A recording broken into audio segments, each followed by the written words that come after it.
Welcome to the Mindful Healers podcast. Today's episode is about who am I to? It's an episode mostly about limiting beliefs with a little side of imposter syndrome thrown in. As usual, nothing in this episode should be construed as medical advice. Our intention for today is to inspire you to curiously observe what limiting beliefs you have and how they might be showing up in your life. We hope you'll discover that all humans have hidden and or not so hidden limiting beliefs, and that there is transformative power in noticing those limiting beliefs that you have about yourself. When we notice them, we can begin to change them. Takeaways for today's episode. One is that limiting beliefs is a driver of how imposter syndrome shows up for us, and that becoming aware of our limiting beliefs and their origins, then holding them with mindfulness and self-compassion, allows us to meet these limiting beliefs and choose to integrate them, change them, or to be rid of them. Ultimately, it's our choice. Last week, we both had experiences with this concept of who am I to? And so the sharing of these experiences is what inspired this podcast. This very same question popped up in quite different situations. So we thought we would share a little bit about what inspired us to share this topic. You want to go first? Yeah. So last week, I had two very literal experiences about my limiting beliefs surrounding my now perceived physical limitations. As all of you know, I am a breast cancer survivor with bilateral mastectomies and reconstruction. And as a result of that, it is a fact that my upper extremities have become much weaker. Having been an avid volleyball player before breast cancer, I believed basically immediately after breast cancer treatment and beyond that my volleyball playing days were simply over because I was unable to physically be strong enough to even literally and figuratively go through the motions of playing volleyball. But then my husband, who I incidentally met through playing volleyball in high school, and who he has actually continued to play throughout his life, including now, which has been very inspirational to me, actually needed a last-minute woman player for his co-ed 4-player recreational team.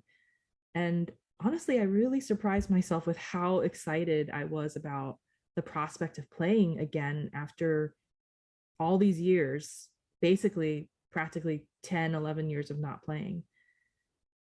And I leaned into the excitement, not really knowing what my actual physical limitations were, tried anyway, and I really had a blast. And I totally blew my own limiting beliefs out of the water. And one such example was just being able to serve overhand again was such a huge milestone for me. And then a few days later, when I was practicing with my cancer survivor dragon boat team, we are currently in the process of practicing for a dragon boat festival. Actually, it's going to be our very first dragon boat festival, back in the boats competing again for the very first time since the pandemic at the end of this month. And the coach actually designated me to be one of the strokers. And a stroker is basically one of the people that sits in the first seat of the boat that leads the pace for the rest of this huge 20-person boat. And my limiting belief going into this was that I wasn't experienced enough to lead the boat. But ultimately, I did it. I had a great time doing it. I got really great positive feedback from my teammates. And ultimately, the summation of these two physical opportunities for myself proved that my limiting beliefs were clearly very wrong and that others believed in me more than myself.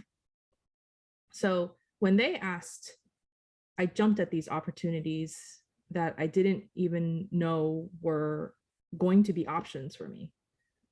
So having these two experiences from a sports perspective, and it does not fail to surprise me that these experiences involved having a coach, whereas my husband is somewhat my coach because he gives me constructive feedback.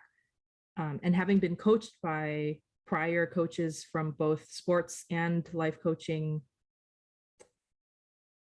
parts of my life, especially within my entrepreneurial journey, that belief in me that my coaches had was at one point more than what I had within myself. And that borrowed belief, so others believing in me more than I believed in myself, actually helped me a lot in bolstering my courage, in trying, and in ways that basically went beyond that of my perceived limitations. And so our own perceived limitations are actually not necessarily always true. And a coach, both in a sports sense and also in a life coach sense, helps you to see that. And that's really the beauty of coaching, right? Is that someone else believes in you and is there as a guide or as a support. But it's more than that with this external belief. And so I'm curious about who you were to then, like who you were to, just, was that the thought, like, who am I to think I can go out and play? But if they believe in me, I will. Yeah. So it was more like, who am I to just step in as a volleyball player in a pretty highly regarded recreational league with competitive athletes constantly playing weekly in this league.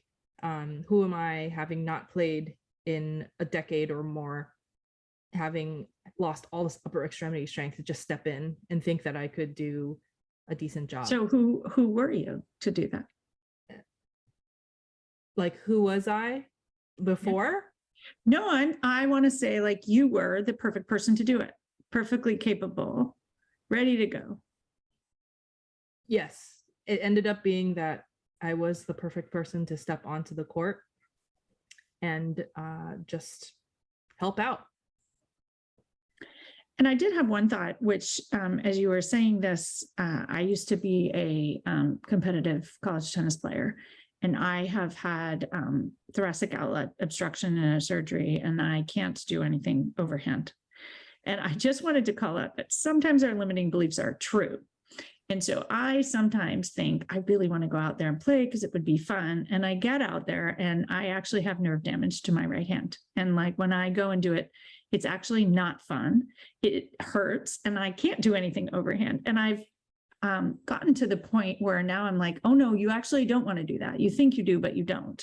Mm-hmm. And so there is that compassion around limiting beliefs that I just want to throw out there, that sometimes our limiting beliefs are true and sometimes they are there to protect us. And so for any of you listening who are a little bit type A, or maybe there's something you really want to do, it isn't, of course, that you shouldn't try it, but at some point, you also need to take good care of yourself. And so had you gone out there and it didn't work, I hope that you would also be someone who is like, who am I to keep playing if it's not working for me? Absolutely. I think it's a careful balance between trying things and pushing up against our physical limits, but then also behaving and acting in a way that doesn't harm us in the process of it. Yeah. So my story actually relates to coaching also, and it also is someone else believing in me more than myself. And that person was also my husband, but the story feels quite different. And what happened for me is that I am in master coach training, as many of you know, and as part of that, we have to have a master coach project. And the description of the project is fun. It's something that's the best kind of scary. That's audacious to say out loud, and something that will change. It's supposed to be the one thing that will change anything. So as I was trying to figure out what I was going to propose for this, I asked a number of people, and I got a number of interesting responses, including yours. I don't know if you remember what you said, but it was funny. And then, but my husband gave me this answer, which was have me work with you at Pause and Presence full time. And it is not something I had ever considered. And I definitely didn't think I was someone who could do that. And we were people who could do that, and that was even remotely possible.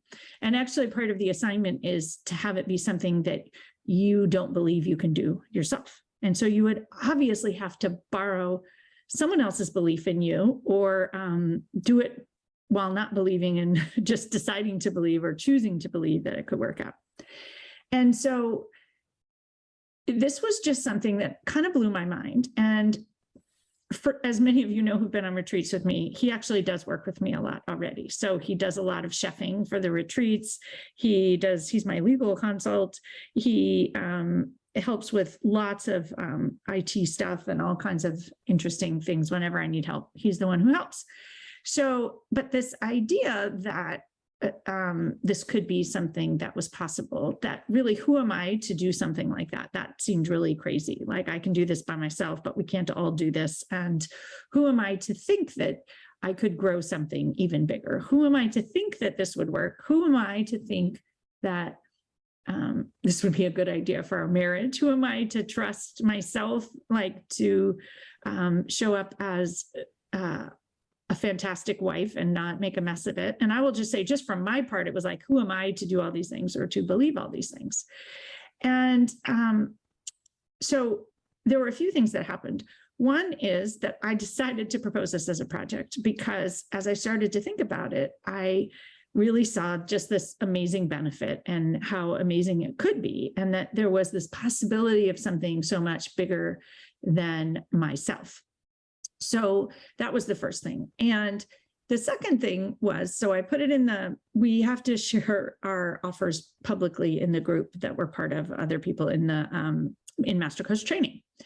And I got this feedback from someone who I very much admire and respect, who said that this was, an amazing idea, and that even if it wasn't my project, I should do it because it had made her marriage so much better, and it was just a loving way to approach her life and her business and her marriage. And it was this huge growth experience for she and her husband, and honestly, the world, knowing what she's done in the world.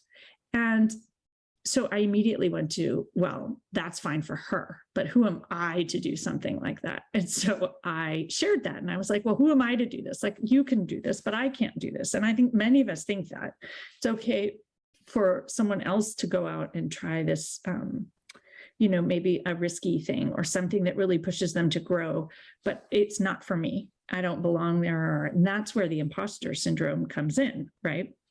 And so she actually coached me on this, and she was like, well, who are you not to do it? And why don't you tell your brain who you are? And I was like, you can actually tell your brain who you are. And then I thought, well, I'm the perfect person to try this. And for all the reasons that I just said above, but we were able to flip that question to say, well, who am I to do this? And it was like, oh, well, I'm the perfect person. I've been doing this for a while. I really need help.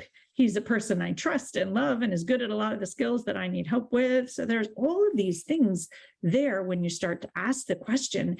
It's a very abundant question. It opens up your mind as to who you are to do something like that.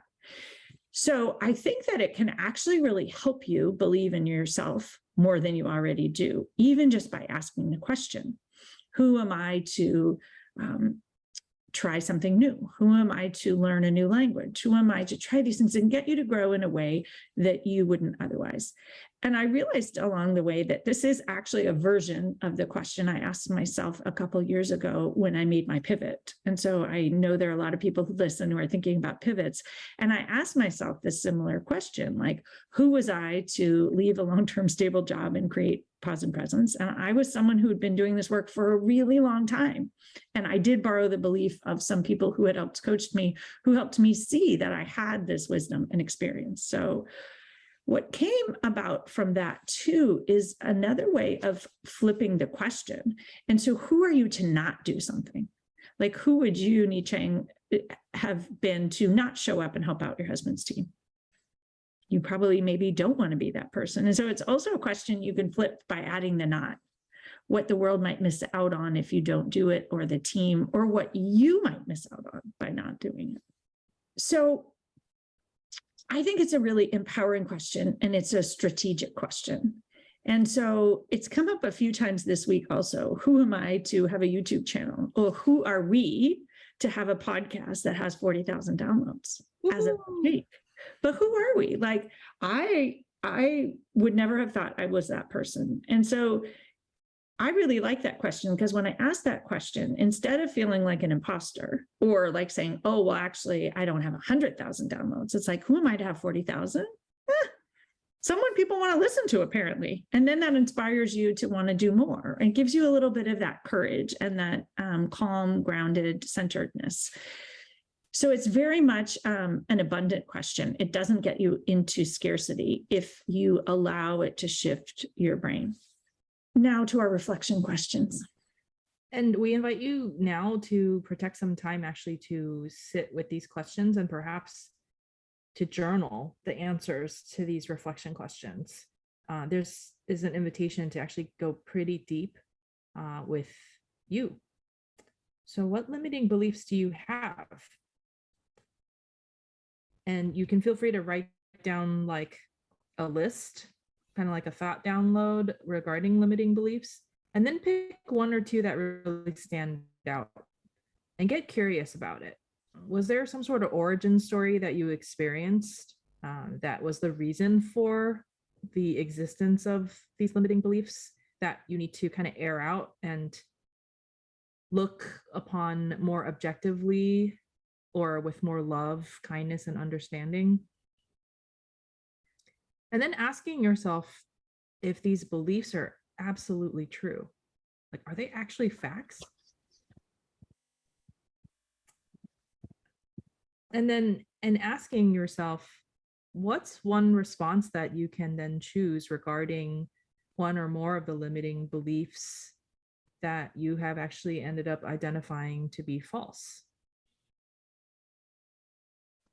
And then, do you have people in your life who believe in you more than you believe in yourself? Can you notice who they are and borrow their belief for a bit?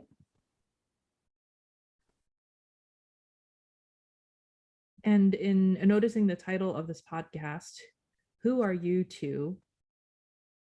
We offer the double meaning.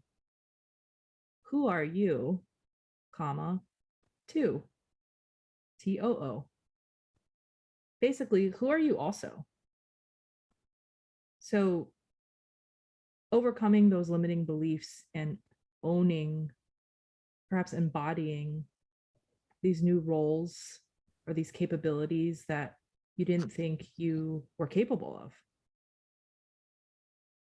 And so checking in with yourself now, what thoughts, emotions, body sensations do you have now in doing this exercise?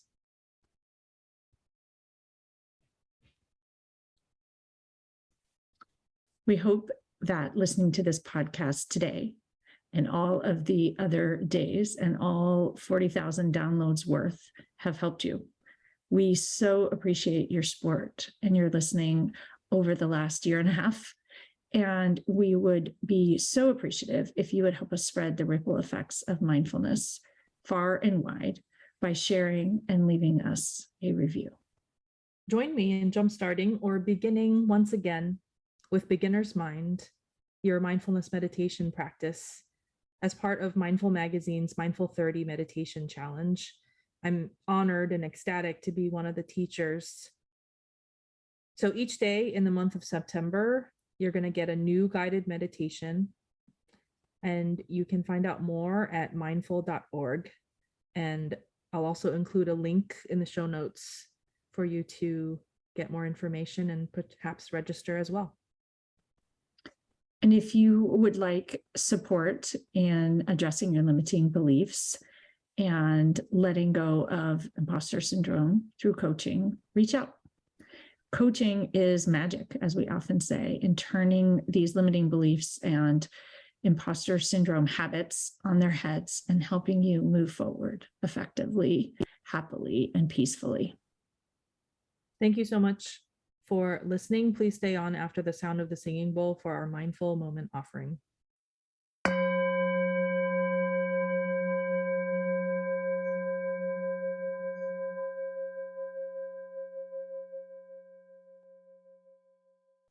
Welcome to the mindful moment. Inviting you to close your eyes or lower your gaze a few inches in front of you if that's safe for you to do so. Sitting or standing, simply being in a position of comfort, in a position of ease. So if you feel the need to, inviting you to shift body into a position that may be more comfortable for you. And simply settling into the body sensations of whatever position you're in right now.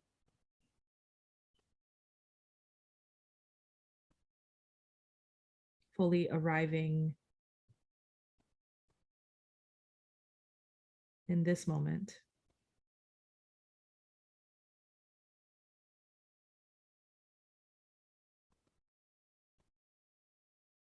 And inviting you now to welcome with curiosity what limiting belief is coming up for you now.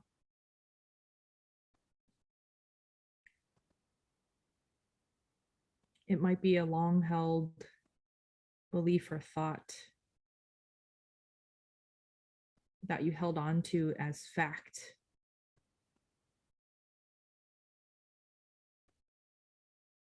But there might be a little bit of discomfort surrounding the acceptance of this limiting belief as fact. And that's where the invitation for more curiosity can come in. Why do you think this?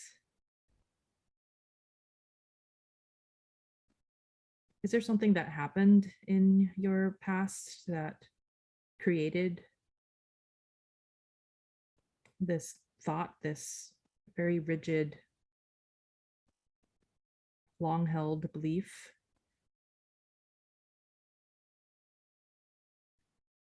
Recognizing that this origin story may be from decades prior.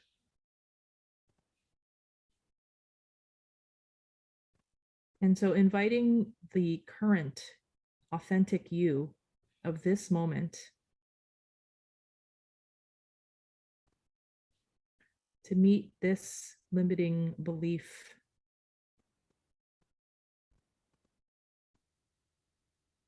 Being honest with yourself. Is this thought absolutely true?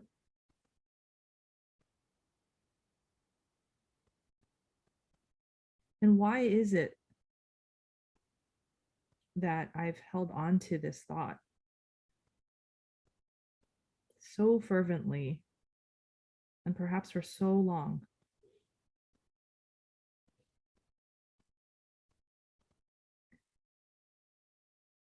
And if you find that this belief is actually false or does not apply anymore to the present moment that is you right now,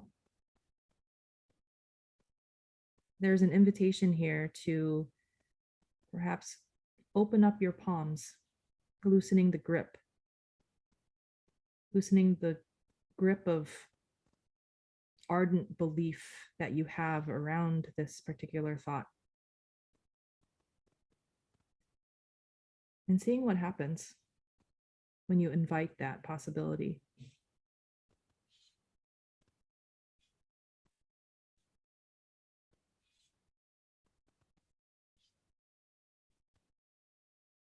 So as you notice perhaps some more spaciousness around this thought, perhaps new thoughts are arising, new body sensations,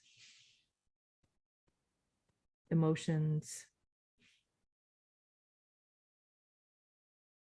Taking a step back and noticing what's here for you now. as you start challenging, as you start getting curious, as you start fully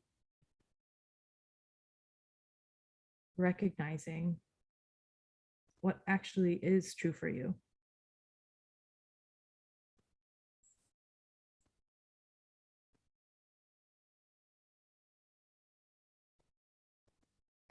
And as you're ready, letting go of the exercise,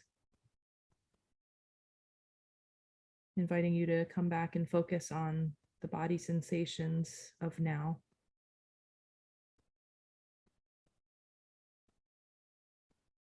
Inviting you to take 3 deep breaths with me.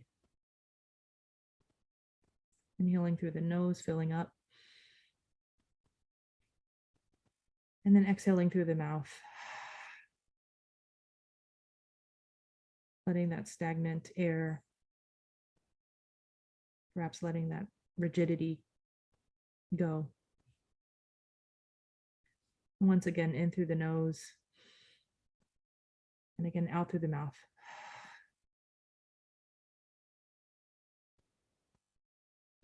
And one last time, in through the nose. And out through the mouth.